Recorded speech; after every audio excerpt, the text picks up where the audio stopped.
Our next speaker is District Governor nominee Bob Gross. Personally, Bob and his wife Kathy have been married for a long time. Bob's a Rotarian since 1995. He's a Paul Harris Fellow, a Paul Allen 10-star Rotarian, sustaining member, Bequest Society member, past president of his club. The accolades go on and on and on. Professional side, Bob has his degree in chemical engineering, his bachelor's and his master's from USC, where he is now the president of an engineering firm called the Buford Group. So without further ado, I present to you Bob Gross. Thank you, Rob. I'm trying to, we're going to do the share screen. Let's see how we do this. Since I've never done it before, there we go. Well, thank you for allowing me to speak today. I'm going to talk to you about Rotary's areas of focus. And if I can make this thing work, we'll be in great shape. How do we do this? Slideshow. There we go.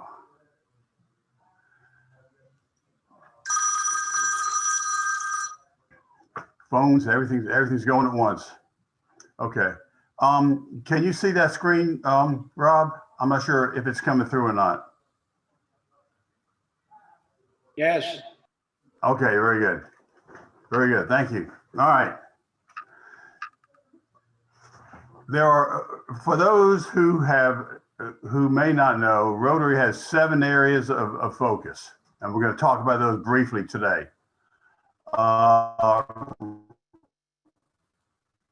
This thing out of the way so I can see this. Okay.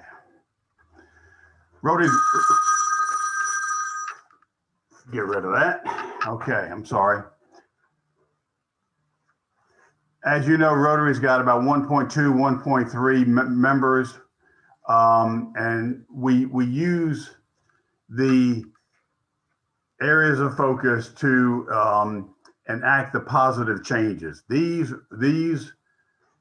areas of focus are the pillars of Rotary. Everything that Rotary does is related one way or another to these areas of focus. And they are peace and conflict resolution and prevention, disease prevention and treatment, water and sanitation, maternal and child health, basic education and literacy, economic and community development, and supporting the environment.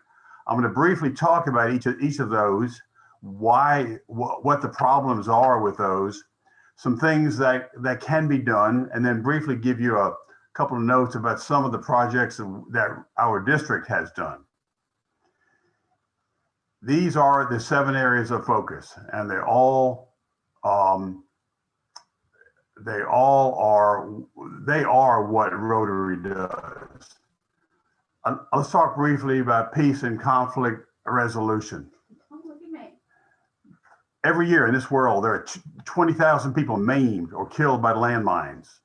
51 million people are currently displaced by armed conflict or persecution. 90% of casualties in armed conflicts are civilians, and at least half of those are children. It's estimated that 300,000 child soldiers, boys and girls under the age of 18, are believed to be in conflict around the world. That's what's happening in other parts of the world. There are things that we, Rotary, can do. We can provide relief to those who have fled these areas of conflict. We can help children who've been orphaned, injured, or traumatized. We can incorporate conflict resolution and mediation strategies into our service projects, including local schools, orphanages, workplaces, and community centers. We can recruit candidates for a Rotary Peace Scholarship, Rotary Peace Fellowship, and we do. I'll tell you about that in a second. There are up to 100 Peace Fellowships offered every year at Rotary Peace Centers and universities around the world. We can participate in fellowship and service activities within Rotary clubs in other parts of the world to promote understanding and peace. and we can pursue projects that address the underlying causes of conflict. And we'll talk about this in a second, including poverty, inequality, ethnic tensions, lack of education, and unequal distribution of resources. In our district, we give about, this year we gave $50,000 scholarships to scholars to study peace and conflict resolution. Disease prevention and treatment. Keep in mind that poor health is a byproduct of both poverty and illiteracy. These are things that we have a hard time understanding because they don't happen in this country. But 1 billion people suffer from neglected tropical diseases such as dengue fever and leprosy each year. 2.4 million doctors, nurses, and midwives and other skilled caregivers are needed worldwide. 57 countries have fewer than 23 health workers for every 10,000 people. 100 million people are pushed into poverty each year by medical costs, and 1 in 6 people around the world cannot pay for health care. Our club sponsors a visiting ophthalmologist every year, and several clubs help to sponsor that person. And it's amazing what these other countries don't have. What can you do? You can support health education programs that explain how diseases are spread and ways to promote the risk of transmission. You can help immunize people against infectious diseases around the world and maybe here at home. You can support continuing education and training for health workers through scholarships, stipends, and public recognition. You can improve and expand how access to low cost and free health care in unserved areas. Here, our district has provided medical treatment and health education for refugees in Berlin. We gave $3,000. Our district gave $3,000. Our district gave $5,000 for wheelchairs in Jamaica. My club, the Sea Island Project, gave $10,000 for an eye laser and ophthalmic laser that we sent to Guatemala. Our district gave $1,000 for medical instruments, beds, wheelchairs, and surgery items in Nepal. The East Cooper Breakfast Club contributed $500 to the Mercy ship in Liberia. And the Low Country Club, the Beaufort Club, and North Charleston clubs gave $5,000 for eyeglasses in Thailand. Let's talk about water and sanitation. We hear a lot about that. You got to understand that in this country, you can go anywhere in this country, the water might not taste real good, except for Flint, Michigan, of course, and the water is going to be safe. Not so in many parts of the world. If you travel anywhere, you know that they serve a lot of bottled water. 2.5 billion people lack access to improved sanitation. 748 million people don't have clean drinking water. That's unfathomable in this country. In the world, 1,400 people die each day from diseases caused by lack of sanitation and unsafe water. That's 1 a minute. We've been on this call since 2 o'clock. That's 54 minutes. That means that around the world, 54 children have died since we started this PETS conference from lack of sanitation and unsafe water. And unsafe water. And now I've seen this. In some parts of Africa, women spend 6 hours a day collecting water from a remote source. If you've been over there, you'll see these yellow 5-gallon jerry cans. And they'll carry them, they'll put them on their heads, go get water and come back. 6 hours a day. That leaves no time for education, no time for much of anything else every day. What can you do? You can sponsor or participate in a global grant for water and sanitation projects. The Charleston Breakfast Club put up $5,500 for a well, borehole tanks in Tanzania. The Daniel Club, Columbia Club, Bluffton and Charleston Breakfast, they participated in water in Peru, many projects down there.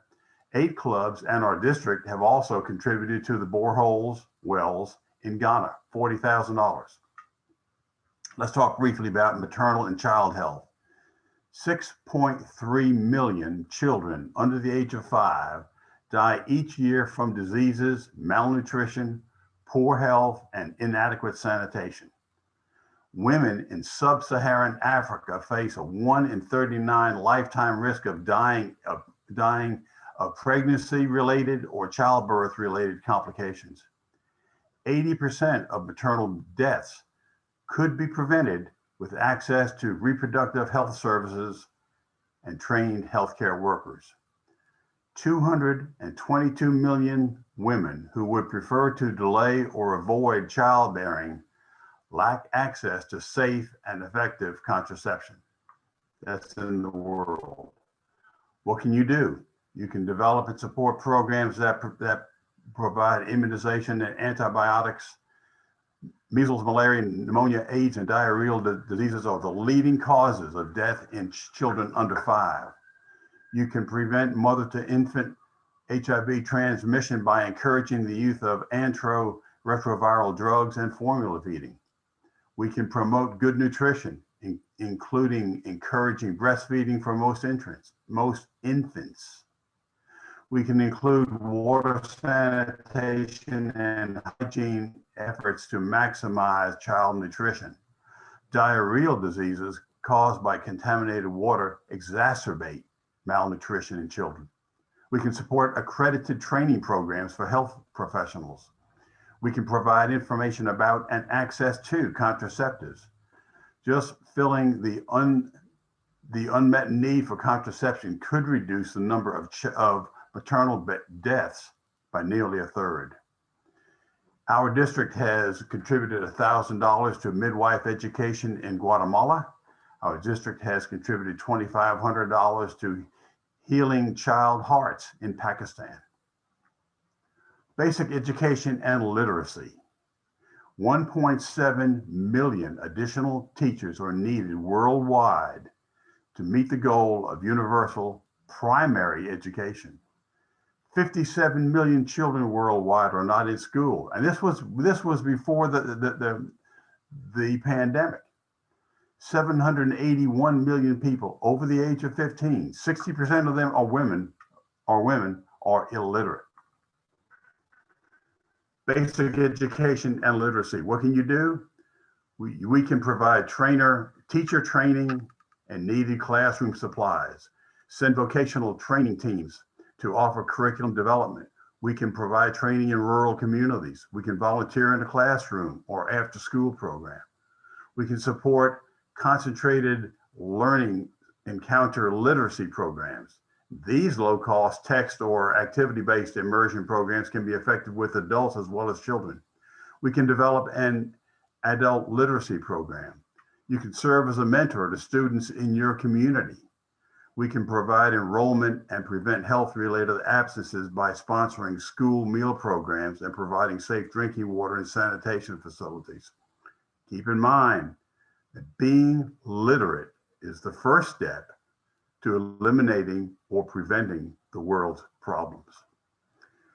Our district has contributed $20,000 to each of 2 schools in Ghana. And we have contributed $5,000 to the early education training on feeding babies in Natal. The Columbia Club contributed $5,000 to literacy and technical equipment in Guatemala. I'm getting close to the end. I'm probably running close to being out of time.